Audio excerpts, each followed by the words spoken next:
We're here today with Mark Anderson, who is the Relieving Director of the Staff Performance and Conduct Unit. Participants in the program have engaged with a series of leadership mindsets that will guide their thinking as they lead their school. As I reflect on the variety of circumstances that confront school leaders during the management of a complex performance management issue, the need to have a student-centred and courageous mindset are two that come to mind.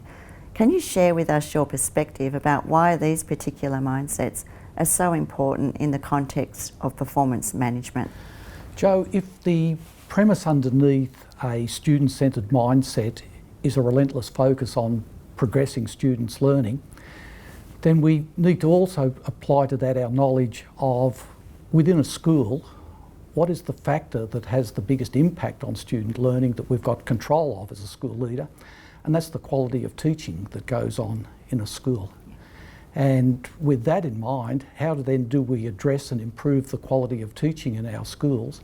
And that is through having rigorous, valuable performance and development processes that support the ongoing improvement of our staff so that they can then improve the learning outcomes of students. Look, from my experience, Joe, as a principal and from other work that I've done, that to improve the quality of teaching, there needs to be effective performance and development processes, and those processes centre around explicit and timely feedback to teachers about what they're doing and what they're doing well, and engaging in a conversation with teachers around what support they need to improve their teaching practice.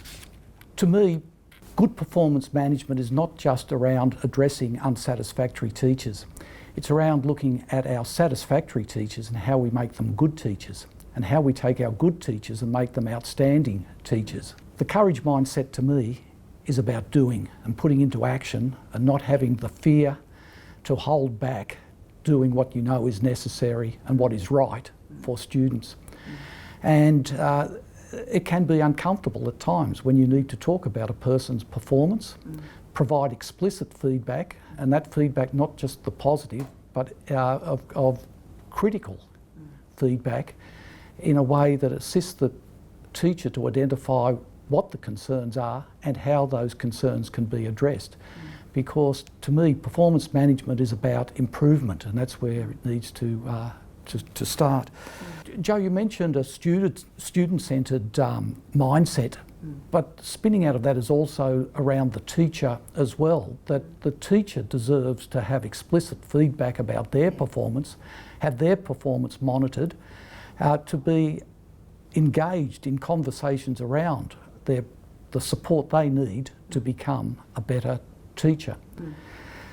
To have those explicit conversations can take courage to have a meeting of the minds around what the standards mean for students. It takes courage to address underperformance and not to let it continue. The People Matters survey, the question around how well does my manager deal with poor performance, does indicate that principals may find it difficult to deal with underperformance when we have approximately 6 in 10 teachers saying that they don't believe that their principal or their manager deals well with poor performance. If we are to have a student-centred focus and we are to improve student outcomes through improving the quality of teaching, that we need to ensure that we support our principals and our principals have the courage to take that on and hopefully move somewhere more towards 100% of teachers saying, my manager deals well with poor performance. Some school leaders may be surprised about the scope of the Teaching Act and the way it defines the role of a teacher. Can you highlight the key responsibilities of teachers and school leaders in terms of the Teaching Act?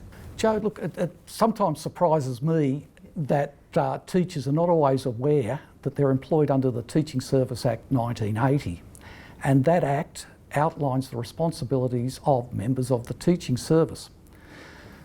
To me, and I believe it's important for all teachers and all leaders to understand what's contained in particularly Part 1, Section 5A of the Teaching Service Act, which says simply this: the protection of students or the protection of children is to be the paramount consideration in any action we take. And often when we hear the words protection of children, we think of protecting children from physical, mental or other abuse. But in the Industrial Relations Commission, where the Teaching Services Act has been interpreted, that part around the protection of children is paramount, has been interpreted as the protection of children extends to protecting children from unsatisfactory teachers and teachers whose lessons do not challenge them or place them in a safe environment.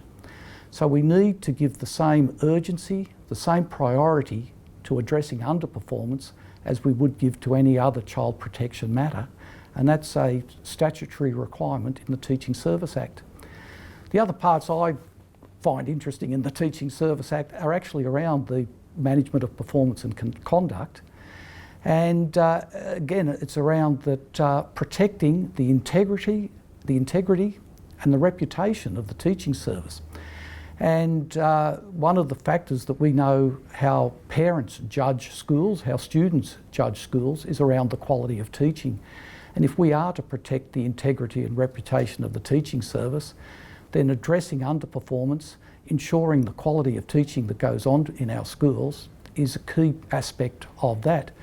And when you think of our department's strategic plan, the goal around having a public education system that the community has confidence in, then that aligns nicely with that part of the Teaching Services Act. Joe, as an adjunct to the Teaching Services Act, there's the Teaching Service Regulation 2017. It's interesting when I go to principal inductions and I ask principals, are they aware of the Teaching Service Regulation? And often very few hands go up because of the part in that regulation that I think all principals need to be aware of is Section 9, where it outlines the responsibilities of a person who is in charge of a school, that is, the school principal. And under the responsibilities of a principal, it includes having suitable mechanisms for supervision. And by supervision, it's not having a playground duty roster, it is the supervision of staff. And by the supervision of staff, all those things that are part of good performance development and management processes. Mark, managing underperformance of staff is often identified as one of the most stressful aspects of school leadership. What is your best advice to school leaders who have concerns about the performance of one of their staff? Look, the first thing is to go back to that mindset about student-centred, and we've got a responsibility to ensure that the best quality teaching is going on in every classroom for those students. If a principal does have concerns about the performance of a member of their teaching staff, then there's two choices really. Do nothing about it or do something about it. And we go back to what we spoke about of courage, having the courage to do something about it. Yes, it will take time, it will take effort. Often these things can be unpleasant. And often the principal's mind is clouded by war stories of what they've heard in the past. Things like, if I don't dot an I or cross a T in implementing an improvement program, the whole thing comes unstuck. That's not the case. In fact, the Industrial Relations Commission has said that the guidelines are just that they are guidelines. They're not a straitjacket, that they need to be applied with some common sense. The other part for principals then is to know the appropriate procedure to apply it fairly, and the main thing to keep in mind, it is about improvement. Often the perception of a teacher improvement program is this is a program designed to get rid of a teacher. No, a teacher improvement program is about improving the practice of a teacher so that they can be the best teacher they can. The benchmark for that, of course, are the standards, and to be proficient in the 7 standards required to be a classroom teacher. The advice that I would give principals is have a real understanding of what procedural fairness is. Start from the point of having a conversation with that teacher that you have concerns about. What is going on in their life? Why, at this point, is their performance not what is expected? Is the support that's currently being provided by the school what they want? get their views, their input into how they see things and the sort of support that they need. The aim is to work with the teacher, not against them. I think the other fear that principals sometimes have, as soon as they mention to a staff member an improvement program is required, a fear of the Teachers Federation, that I can, having done significant work with the Federation, and the Federation have actually been involved in the development of the teacher improvement program procedures and in the improving the quality of teaching diagram. The Teachers Federation is not the enemy, that they are there also to have a strong public education system and support strongly the improvement of the quality of teaching.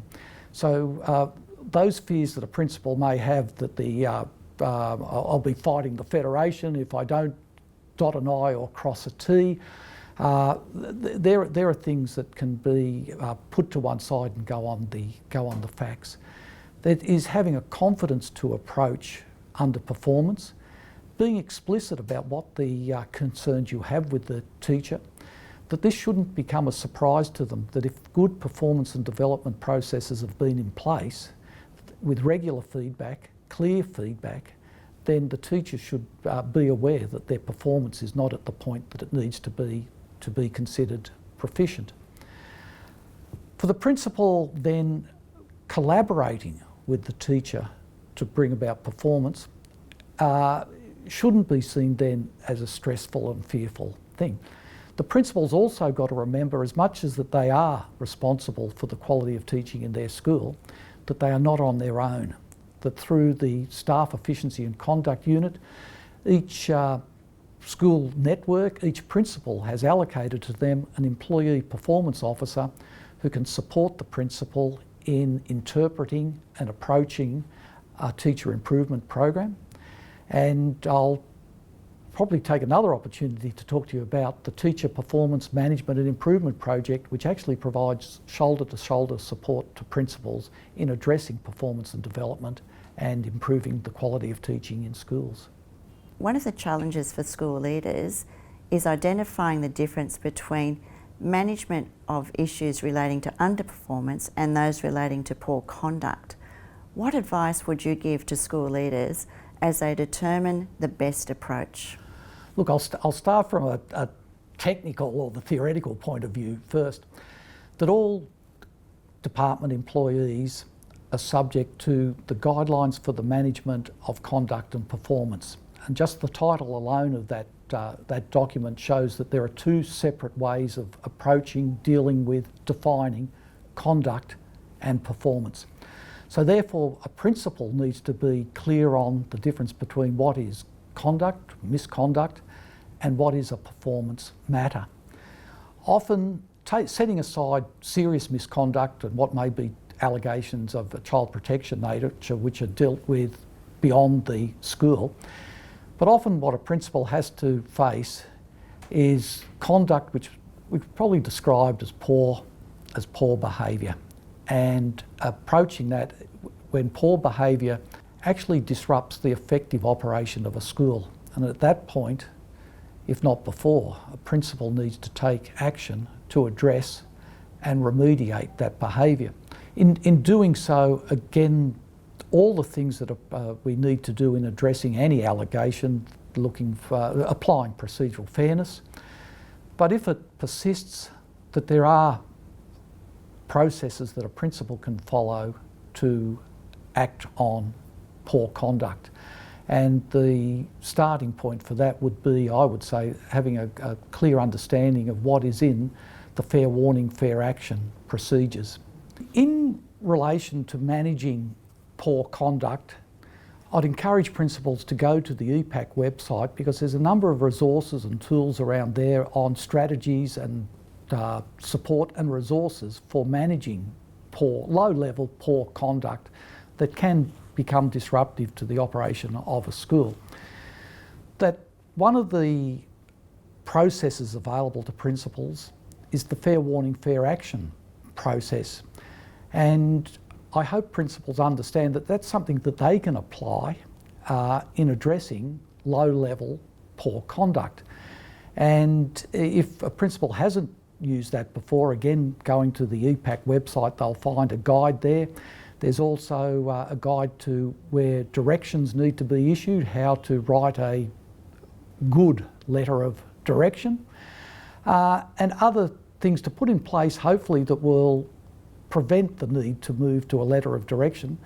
But at the end of the day, show a principal the authority that they do have in the management of poor conduct of staff.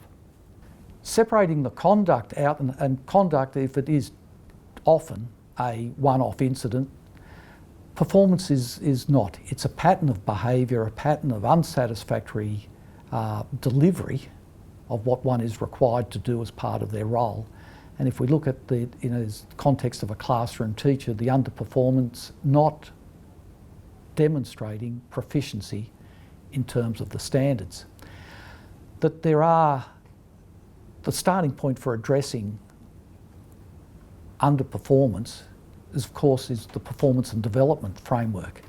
And again, there's a number of myths around what you can and can't do in the performance and development framework, but it's made very clear that everyone has a responsibility to engage in performance and development processes, that it's important to have in place a meaningful performance and development plan with a focus on improving the quality of teaching, and that there are regular and ongoing reviews of performance that include explicit and timely feedback so that a teacher knows where they're at, how they are performing, what they are doing well and what they need to do to improve, and how that improvement can occur, and discussions around the support that will be put in place to address any instances of underperformance. That said, often performance and conduct can overlap, and separating out each one and dealing with them in the appropriate way. If a principal does have any concerns around that, seek advice. And the first port of call, I would say to a principal, contact the Employee Performance Officer in the Staff Efficiency and Conduct Unit in EPAC, and they can help clarify what is conduct, what is performance, and how best to go about addressing those matters. Mark, I notice a useful diagram that you have developed for school leaders. Could you elaborate about how the improving the quality of teaching diagram can be applied by school leaders? Joe, I've got to say that improving the quality of teaching diagram is one of my favourites. I think that we've got concisely and clearly stated what needs to be in place to manage the performance and development of teachers. When you look at the diagram on the top left-hand corner, that's probably where 97% of our teachers are. In normal performance and development, have a performance and development plan in place, negotiated goals, and teachers are receiving the support to achieve the goals that they've set in their performance and development plan. Underneath that is where, if there are performance concerns identified, very simply, very clearly laid out what a principal needs to do in order to address those concerns. That under each of those three boxes, that we have the first one there around clarifying, and I think for the first step for the principal to clarify, I believe there's something not right here, mapping that back to the standards. And if it is, in Anderson's classroom where kids are jumping out of windows and swinging off fans, well, that's a classroom management issue to start with. Map that back to which standard? Standard 4. If it is, students are not engaged. If what it is, map those things back to the standards so that you clarify what the issue is. In the process of clarifying what the concerns are, the next thing then is to work out how to address those concerns, and returning to the teacher's PDP. Is there a goal in that PDP around the area of concern? If there is, does the support need to be adjusted, a different approach to support? If there's not, then negotiating with the teacher to include a goal and adjusting the PDP to address the area of identified concern. A good teacher, a reflective teacher, will act on that advice and adjust the PDP. Where that doesn't occur, that does not prevent a supervisor from taking the appropriate action to address the area of underperformance. The second box under performance concerns is communicate. And to me, that's one of the key parts of this whole diagram, the communication, where the supervisor needs to have explicit conversations with the teacher about those concerns so that both are clear on what needs to be improved and how that improvement will take place. These need to be documented so that there is a clear plan and strategy for assisting the teacher to improve. The third box is around support, and that's the important part of how it then happens. The support needs to be negotiated in that not just what the supervisor believes best for the teacher, but ask the teacher what they believe would work best. And that provision of support needs to be monitored and feedback given to the teacher whether the improvement is occurring. It can't be at some preconceived time, in 4 weeks, in 6 weeks, I will come back and tell you whether it's thumbs up or not. That the monitoring of the implementation of the support to improve needs to be ongoing, the feedback ongoing, the teacher clear on what is progressing and what's not, and adjustments made in that support so that there is every chance that the teacher can benefit from what's on offer to improve. Could you talk to us about the Teacher Performance Management and Improvement Project and how it supports principals addressing concerns in the performance and development cycle? Joe, through the school leadership strategy and the work that went in behind that, it became very clear that dealing with underperformance is a stressful, difficult and challenge for school leaders. When principals were asked what they wanted when it came to managing underperformance, the message came back that they would benefit from shoulder-to-shoulder support to assist them in addressing underperformance, improving their performance and development processes, and where necessary, in the implementation of a teacher improvement program. So with that in mind, we piloted the Teacher Performance Management and Improvement Project in the former Ultimo and Tamworth operational areas, which took in approximately half of the state. What we did was establish a principal coordinator position, and these principals were selected based on their credibility with their colleagues, their experience in managing underperformance, and their ability to provide that shoulder-to-shoulder support to principals in managing what can be stressful and time-consuming activities around underperformance. That each of the principal coordinators had with them a field team, again selected from experienced school executive who could support schools in managing performance and development and performance management. That we trained these teams up and then put them out in the field.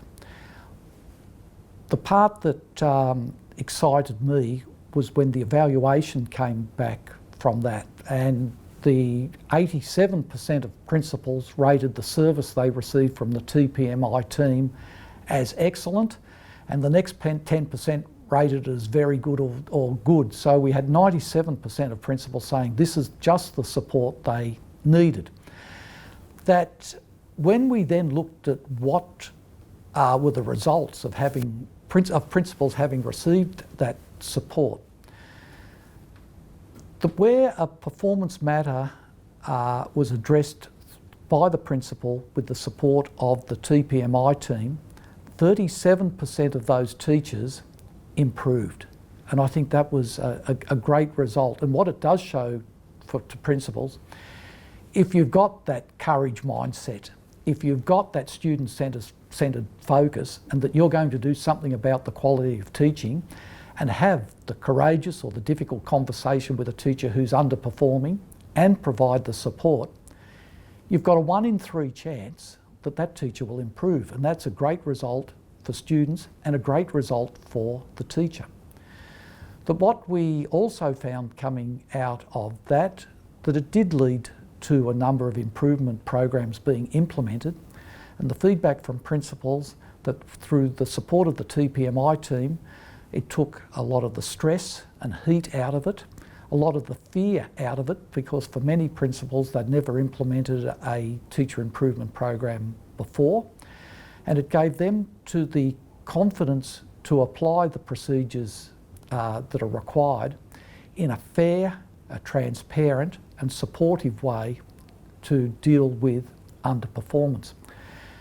So from term 2 2019, every operational area will be supported by a TPMI field team, and I would encourage principals looking at either revisiting and resetting their performance and development processes, right through to that they've got a concern with a teacher's performance and would like some support in addressing that, to contact the principal coordinator for their relevant TPMI team and invite them to be part of the process of addressing the quality of teaching in their school.